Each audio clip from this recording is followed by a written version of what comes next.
Okay, I'm pulling on my driveway. We all know what that means. It's time for another drive to work.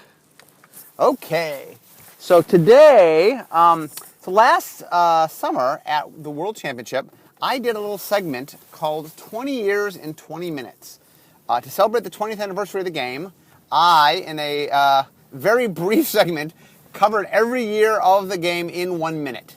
And a lot of people felt like that wasn't a lot of time. The segment went over well, but I would like to learn more about each year than 1 minute's worth. And so I decided to start a mega series in which, instead of 20 years in 20 minutes, it's 20 years in 20 podcasts. Although, to be fair, this is going to take long enough. I'm sure I will do later years, so it'll probably be more than 20 years. But anyway, I already did 1993. Today is the second part, 1994. And so one of the things that's important to understand is that one of the things I see this podcast as being is I consider myself a historian of the game. One of the major historians of the game. I've been around for most of the history of it, and Magic has a deep and rich history, and I want to make sure that people know this stuff. So part of me doing podcasts like this is to just fill people in, and so people become more aware of the history of the game. As always, my little caveat is this is from my perspective. I'm going to explain Magic through my eyes because those are the eyes I've seen it through. So definitely it's a little slanted toward my own personal history, but once again, my podcast, so I guess you get to hear Magic through my POV. Okay, so let's start in January of 1994. Okay, in December of 1994, if you remember my last podcast, 1993 podcast, Arabian Nights came out. But it turns out that there were two Arabian Nights releases. What? So it turned out that so one of the themes you'll see through this year is Wizards was just in the beginning of making Magic, and that there were a lot of lessons to be learned along the way. And a lot of mistakes were made, and a big area of mistakes was printing. There were tons and tons of printing mistakes. For example, I talked about in 1993 in Alpha, there were cards left off the sheets. There were things that were misprinted and things that were written wrong. And instead of mana symbols, there were letters. And there are all sorts of mistakes. And that would carry over into 1994. So what happened was the first version of Arabian Nights had some problems. The biggest problem was some of the mana amounts, the numbers, and the mana bubbles didn't line up. And so there'd be bubbles, but the number would be outside the bubble. Also, there were some bubbles that were dark, that were hard to read. So they went back and they reprinted Arabian Nights. And so there actually was a second version that came out. It's not often that they do this. Not a lot of history of us doing this, but they did it on Arabian Nights. And so the first version came out in December, and the second version came out in January. And it's important to remember, by the way, I talked about this before, but let me just remind you, that Magic at this point was just white hot. I talked about in 1993, how they made product and it just disappeared, instead of being 6 months worth, it disappeared in a week. And so what happened was, on the products I'm talking about this year, until we get to the end of the year, products would come out and it would just disappear. Like what you would need to do if you wanted to buy a product is, you had to go to the store the day it came out, and maybe, by the day's end, usually it was gone. I remember going to the store. There's a store in Westwood near where I lived. Westwood's where University of Southern California is. Oh no, I'm sorry. University. Anyway, not USC. UCLA. Anyway, I would sit out in front of the store till it opened, and there'd be a line, and then I would buy my product. Although Arabian Nights I actually got from my workplace. I talked about this story where we got 4 boxes in, and they said I could have as much as I wanted. I ended up taking 2 boxes. So Arabian Nights came out in January. Also in January was the creation of the Duelist Convocation. What is the Duelist Convocation? Well, most of you probably know it by its current incarnation, the DCI. So DCI, if you don't know, stands for Duelist Convocation International. So what is a Duelist Convocation? So early on, now we like to use the word Planeswalker, but I think early on we went back and forth between Planeswalker and Duelist. In fact, the magazine, The Duelist, I will talk about in a second. And so the Duelist Convocation was the gathering of duelists, of people who dueled with Magic. And then later it would become international, and then eventually we'd shorten it because no one knew what it stood for. We shortened it to DCI. But so it did a couple interesting things when it first came out. First off, for the first ever sanctioned tournaments. Before that, there was no, there was nothing official. And once they sanctioned tournament, they were able to lay down some rules. And a bunch of new rules got laid out when the DCI got formed, or the Duelist Convocation got formed. First was, up until that point, Magic deck construction rules were 40 cards. And that proved to be a problem. It was just not enough. The decks were a little too consistent. And so two things were laid down. First, it said, okay, for constructed, it'll be a 60-card limit, not a 40-card limit. Limited stayed at a 40-card limit, but constructed changed to 60. And it introduced the 4-card limit, something that seems kind of just natural now, but when the game began, that wasn't true. And if you can imagine having a 40-card deck filled with Moxes and Lotus, and there were just decks that literally they could win turn one, 98% of the time. It's crazy stuff like that. In fact, I actually went to a tournament in which there was no limits. You could have as many cards as you wanted. I think there might have been a 60-card deck restriction, but you could have as many copies of things as you wanted. And it was just about to see who could win on the first turn the largest number of times. It was basically what the tournament was. So the DCI also introduced the idea of a banned and restricted list, saying, some cards are problematic. Most of the cards, there wasn't a lot banned early on. I think they might have banned the anti-cards. When Magic started, for those who don't know this, you had to take a card. You would draw 7 cards, and the next card on top of your deck you would put aside, face up, and whoever won that game would get the anti-card of a loser. When Richard first made the game, there was a little sort of marbles quality to it where you could win other people's cards. And the idea was, your deck would change because you would gain and lose cards. And while from a pure meta sense it was interesting, players did not like it. These are my cards. I care about my deck. I spent a lot of time tuning my deck. I don't want to, all of a sudden my deck doesn't work because I lose my most important card. Plus, people felt very personal about the card, so the threat of losing them made it not fun. I played a few anti games in my day, but I agree. I'm not a huge anti fan. So anti cards got banned. I know Scheherazade. I'm not sure if Scheherazade got banned right away, but that's a card we play sub games, and it just took forever for tournaments. And then they banned a lot of cards. Some of them were obvious. Power 9 stuff were obvious, but there were also some other cards banned like Dingus Egg and Orcish Oriflame, and a few cards that kind of historical. With 2020 vision, you're like, really? That's what you're banning? And one of the things that's interesting is, back in the day, the people that ran events, that the early lists were not generated by R&D, but the early lists were generated more by the events team, what we now call organized play. But and those people, had great intentions, but they didn't understand the metagame quite as much as we understand it now. And so right now when we make ban restriction lists, there's a lot more data that goes into. Back in the day, there was much less data you could go through. Now with Magic Online and tournaments, and we have a lot more stuff we can look at to figure out what things are causing problems. And R&D is very central in helping figure that out because the development team are the people that are balancing the environments in the first place. So they have a much better understanding of how metagames work. Okay, also in January of 1994 was the first issue of The Duelist. So what happened was, in the early days, Magic was very secretive, meaning, remember, the internet was very young, and that there just wasn't a lot written about Magic. Magic sort of didn't share card lists, they didn't share deck lists. They were trying to keep the mystique of the cards. And eventually, just the internet, eventually it proved to be that information wants to be free, and that there was such good tools to get information around that Wizards realized, okay, it's kind of crazy to hide the information, it's going to get out. And then they said, okay, let's be open with our information.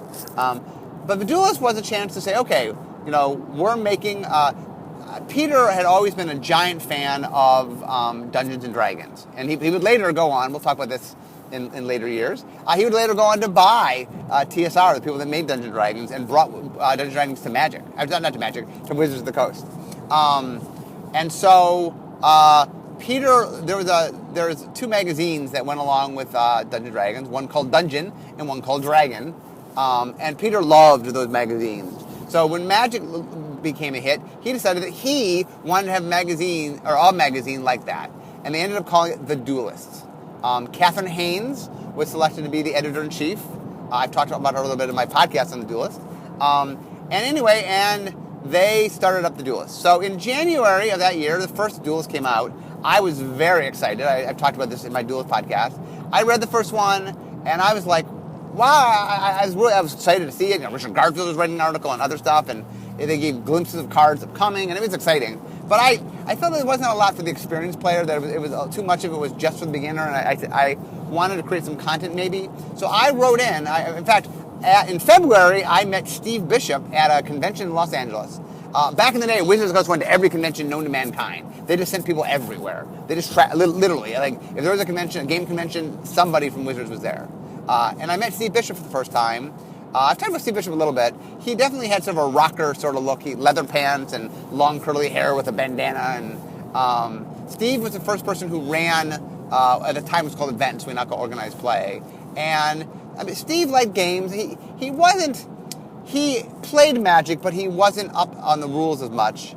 And it definitely, one of the, you'll see, I'll talk about the U.S. Nationals, that Steve didn't quite, he tried hard, but there are some things about running tournaments he didn't quite grasp.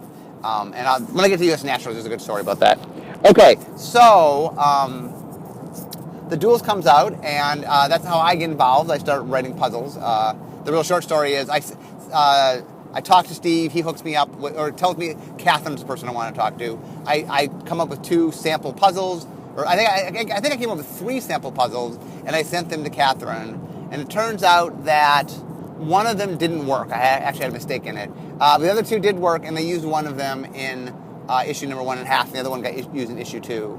And what happened was they decided to use it, and just never called and told me. And so I called them one day, a month later, going, "Hey, what's going on? You guys ever interested in the puzzles?" And Catherine was like, "Oh yeah, it's in the next issue." So, okay. So in March of '94, Magic's second expansion came out, Antiquities. Oh, I didn't explain this before. So both Arabian Nights and Antiquities were small sets. In fact, they were very small sets. Arabian Nights, I think, had 81 cards, and Antiquities had 94. Both of these numbers are off the top of my head, so I might be off by a smidgen. But they both came in 8-card packs, so they were very small. The way it worked back then was there was only 2 rarity sheets. Right now, we have 3 rarity sheets. We have a common sheet, an uncommon, and a rare/mythic sheet. And there also is a land sheet, for those that want to be technical, which is its own rarity. But back in the day, there was a land sheet, there was a common sheet, and then the uncommon sheet had some cards appeared once or twice, those were the rares, and some cards appeared 3, 4, or 5 times, those were the uncommons. And so if you ever look at old things talking about cards, they'll reference them as being a U1, a U2, a U3. That means that's how many times they appeared on the uncommon sheet. If you were a U1 or a U2, you were considered a rare. If you were a U3 or U4 or U5, you were considered an uncommon. Anyway, Antiquities was designed... So Arabian Nights was designed by Richard Garfield. Antiquities was designed by the East Coast Playtefters. So Scaphalias, Jim Lynn, Dave Petty, and Chris Page. They were people who would go on to do Ice Age. At the end of the year, we'll talk about them doing Fallen Empires. They did Alliances, which is the follow-up to Ice Age. They were one of the most innovative early design groups. I was always very impressed with the work they did. Antiquities did something very interesting. First off, Arabian Nights had a top-down theme. It was 1001 Arabian Nights. It's a book with a lot of it's kind of like it basically was a collection of tales from all around the Middle East. I believe it started as a Persian book and then spread, and then other things got added in, and other cultures from all around got added to it. But the core story was about Scheherazade, the card that I talked about earlier. She tells every night to keep alive. She tells a different tale, and then each of those tales ended up being one of the sort of classic Middle Eastern. I don't know if fairy tale is the right word, but kind of like a fairy tale, a mythological tale. So Antiquities was the East Coast Playtefters tackling the theme of artifacts. And if I remember correctly, all but 4 cards, so other than Strip Mine and the Urzatron, Urza's Mine, Power Plant, and Tower, all the cards, every single card other than those 4, either was an artifact or in its rules text mentioned artifacts. And you can even argue that Urza's Mine, Power Plant, and Tower were meant to get you extra mana to be able to play artifacts. It was colorless mana. So Strip Mine is probably the only card that really had nothing particularly to do with artifacts. Ended up being a very powerful card. So anyway, Antiquities was very much all about artifacts. Before I came to Wizards, by the way, it was my favorite. I loved artifacts. I just loved Antiquities. And they did something else really, really interesting creatively, which was Alpha had introduced Urza and Mishra. There were glasses of Urza and sunglasses of Urza and Ankh Mishra. So they introduced them as characters, but Antiquities told the story, what was known as the Brothers' War. Although, instead of telling the story, it just kind of gave glimpses of the story, as if, as if these were antiquities you were digging up and little snippets of legend you would hear. And so it kind of hinted at the story that wasn't fully actually spelled out.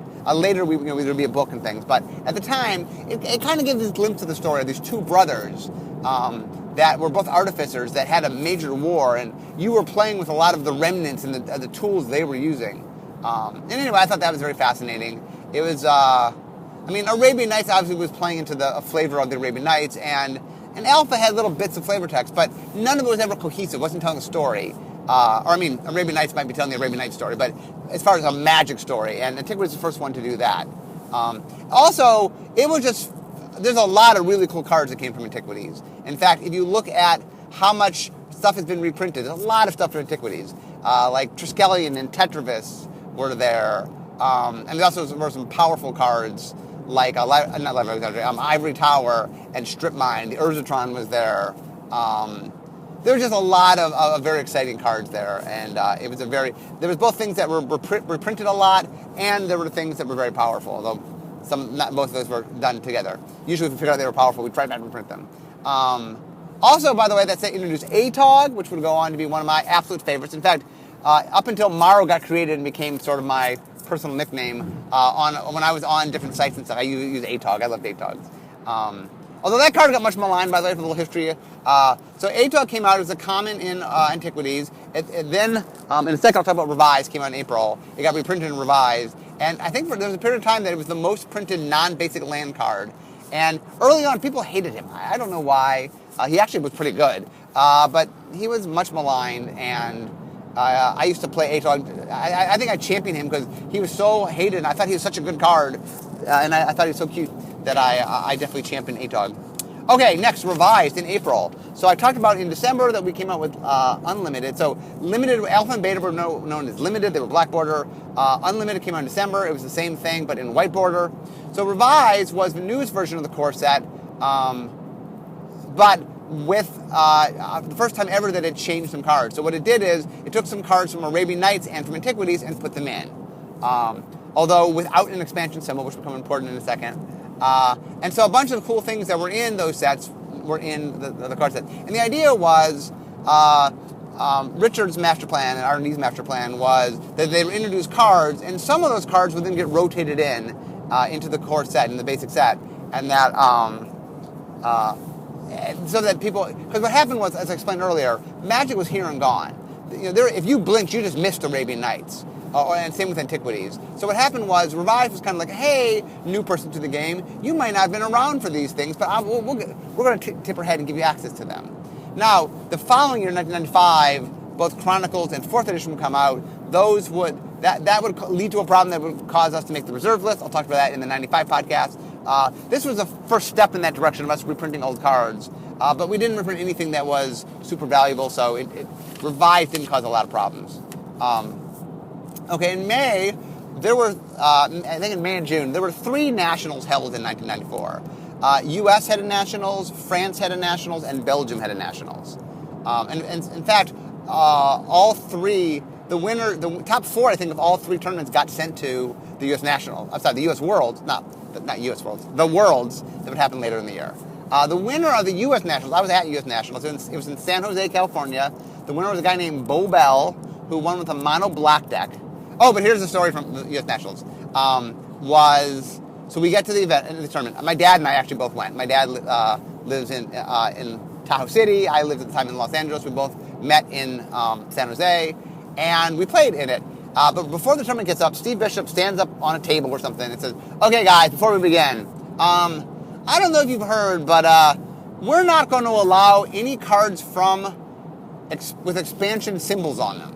So if you have a card with a little scimitar from Arabian Nights or a little anvil from Antiquities, you can't play those cards. The tournament's in 10 minutes, so you might want to change your decks. Like, what?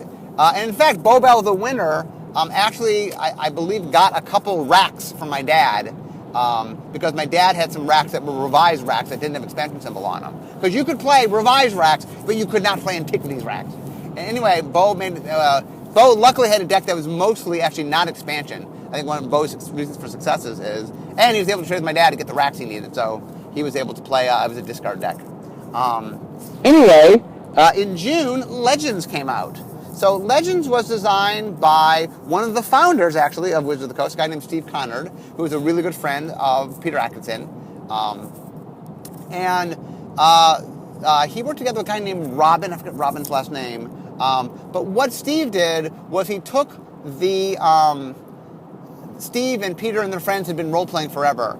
That they took a whole bunch of characters from their role-playing games and turned them into Magic cards. So most of the legendary creatures from the Legends expansion were in fact role-playing characters from their role-playing games.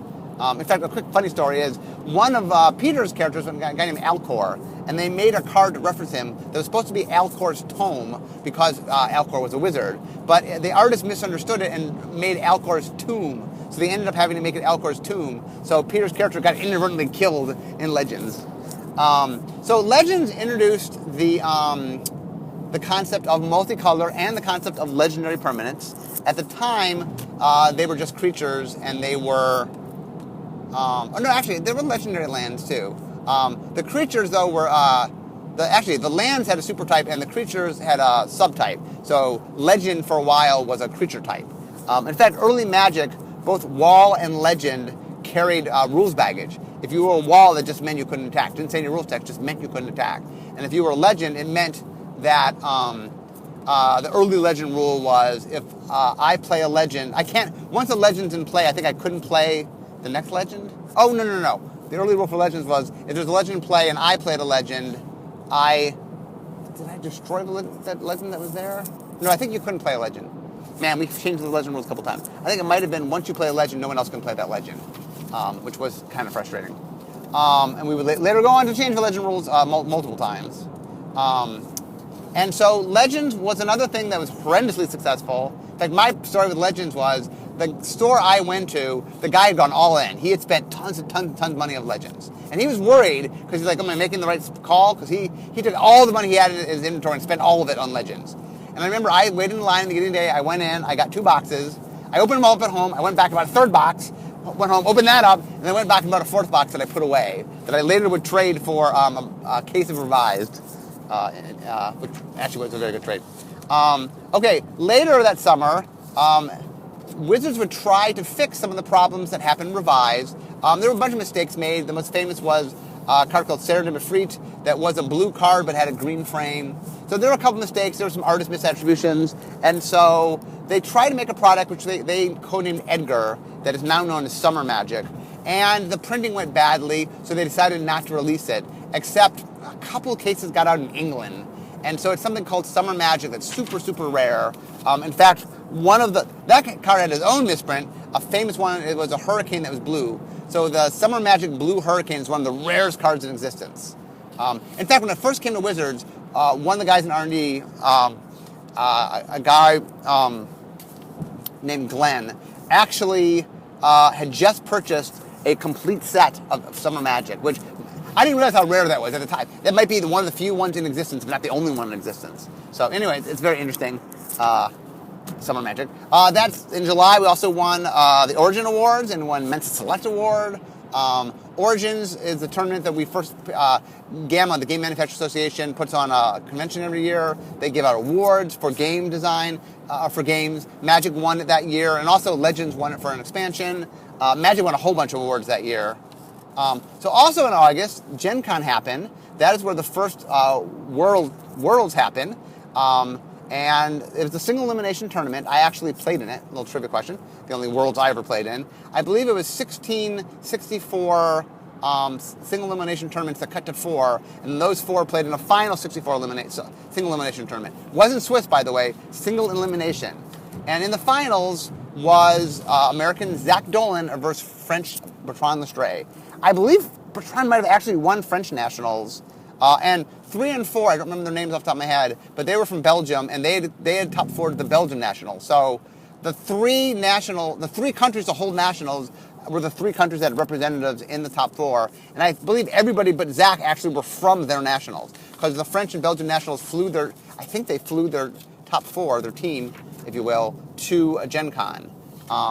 And it was 3 games. I don't know if you've ever seen in the coverage. I went to Gen Con, ended up convincing Catherine Haynes to let me write for The Duelist. I actually covered the Worlds. If you've ever seen a picture of the finals, like Zach's on one side, Matron, and I'm in the background, like, transcribing the games. So what I did is I wrote an article about it for The Duelist, and then I transcribed it for the Duelist Convocational. They had a little newsletter that I transcribed it. We didn't actually give deck lists at the time. I did write it down, and later would give it away in my one of my columns. But at the time, I just walked you through exactly what happened in the game, because there wasn't video at the time. So I transcribed the game. So somewhere there's actual transcriptions of the very first Magic World Championship. The story of Zach, by the way, the real quick story is that he was on his way to Gen Con. His car broke down. He ended up, I think, hitching the rest of the way. And when he won, by the way, there was no money on that thing. He won like a Hurlman Minotaur jacket, which is something that only Wizards of the Coast employees had, and just like lots and lots of product. In fact, so much product that he had trouble carrying it. So, okay. So also in August, The Dark came out. So The Dark was, the design was led by Jesper Meerfors. So Jesper was Magic's first art director. He's the guy that made the back of the card, that designed all the original card frames, that did the mana symbols.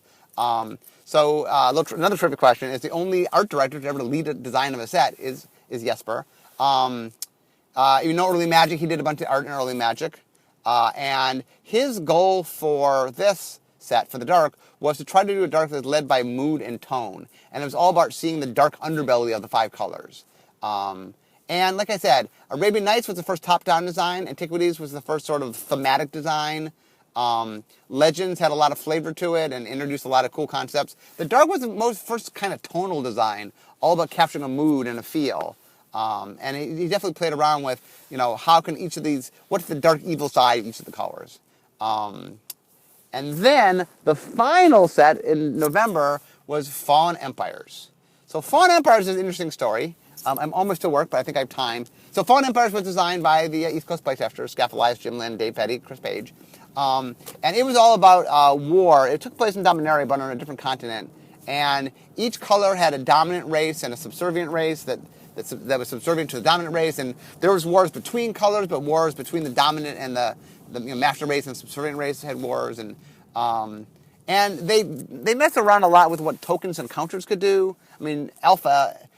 Other sets had counters and tokens, but this set sort of turned it to 11, if you will. In fact, the Duelist, when it came out, had a little punch cards, because there were so many counters and so many tokens that it came out with little punch cards, little square punch outs, so you can use for your tokens.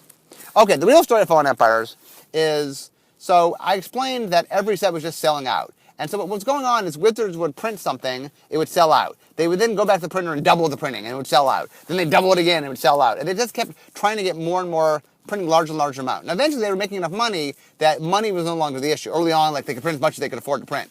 Eventually it became finding printing time. The very first place we printed was a place called Cartamundi. We still print there. They're in Belgium. And we were just trying to find enough time. So as we were getting bigger and bigger, we were using more and more of their printing presses. And finally, with Fallen Empires, they believed they had caught up with demand. And so what they said to their distributors is, okay, guys, okay. Because up until that point, there had been allocations, meaning you would order some amount and you would only get some portion of what you ordered. You wouldn't get all of what you ordered. And so what people had learned was, let's say I want 100 cases. Well, if I order 100 cases, I might only get 30 cases. So I order 500 cases or 1,000 cases. And so when I get a tiny percentage of what I ordered, I actually get what I wanted. So when Fallen Empires came out, they said, Wizards said, okay, guys, okay, we got it. We're going to print to demand. Whatever you ask for, we will print for you. But nobody believed them because that had never been true. And so even though Wizards swore up and down they're print to demand, give us what you really need, people hedged their bets and still over-ordered by a lot. And then when Wizards printed it all, it flooded the market. And Fallen Empires was the first set where, like, every other set, like, if you came the second day it came out, it might not be there, But the Fallen Empires was there, and there for a long time because it got overprinted. In fact, if you played early Magic, there was a period of time where you could actually buy very cheap Fallen Empire packs because it flooded the market so much that it just was hard to sell it. And so it was the first example where Magic had a major mishap. It's the first time where we had excess product on shelves. That hadn't happened. And Fallen Empires had some issues. It was a very sloggy limited play, although limited wasn't a huge thing yet. I think there's some rarity problems with it in that you want exciting cards at all three rarities, or all four rarities now, but at the time, all three rarities, and that there was stuff at common that really shouldn't have been in common, that should have been in other rarities, and that you want to sort of balance the things, and it was too easy to get the cards you wanted, and that you kind of want exciting things that you're hunting for. But there was stuff that really should have been rare that was at common, and anyway, from a design standpoint, there was a few mistakes made. So it was a set that sort of collided, where the set had some design issues, it had a few development issues, and it had some major printing and printing problems. So anyway, I'm now at work. So that, my friends, is 1994 in a nutshell, in a podcast, if you will. I think if I look back on 94, that it was a year of growing pains, that Magic was kind of exploding. 93 was just kind of like, lightning in a bottle, where like the first glimpse of genius that was the game. But the second year really was Magic kind of trying to live up to what it was becoming a phenomenon, and just trying to print enough cards and not make mistakes in printing, and there were all sorts of things that were going on during that year. Like I said, it was a lot of products came out the year. So if you count the second half of Arabian Nights, Antiquities, Revised, Legends, The Dark, and Fallen Empires all came out that year. That's 6 sets. That might be a record for any one year. The DCI started. There was sanctioning. You can see the tournament structure was starting. There were nationals. There was worlds. We were winning awards. We were Magic was just starting to spread. Now, what you will see when I get to 1995 is that Magic was mostly national in the first year. Obviously, seeing that there were French and Belgian nationals, the game that had got into Europe, although the English cards had gotten to Europe, there was no foreign language cards. I think at the very, very end of the year, I'm not sure whether it was early 95 or late 94, Italian Legends was the very first set ever made in another language. There's Italian Legends, and there's Italian Revised. Yeah, I think there's Italian Revised and Italian Legends. And those were the first cards ever printed in a language other than English. But anyway, 94 was an interesting year. It was a year of kind of stepping up and filling the void. Magic had become this giant thing, and it was a tiny company. And Wizards went from being a tiny company to becoming a big company to handle what they had made. That Magic really exploded. And exploded in 93, but kind of the explosion continued in 94. So anyway, I hope you enjoyed my little peek through, my little tiptoe through 94. Once again, I'm not doing this consecutively, but later on this year, I will do 1995, another awesome, interesting year as Magic continued to grow and expand. Anyway, thank you very much for listening to my my reminiscing. But I gotta go, because if you want to have more future years of Magic, I have to go be making magic. Anyway, thanks for listening. Talk to you soon, guys.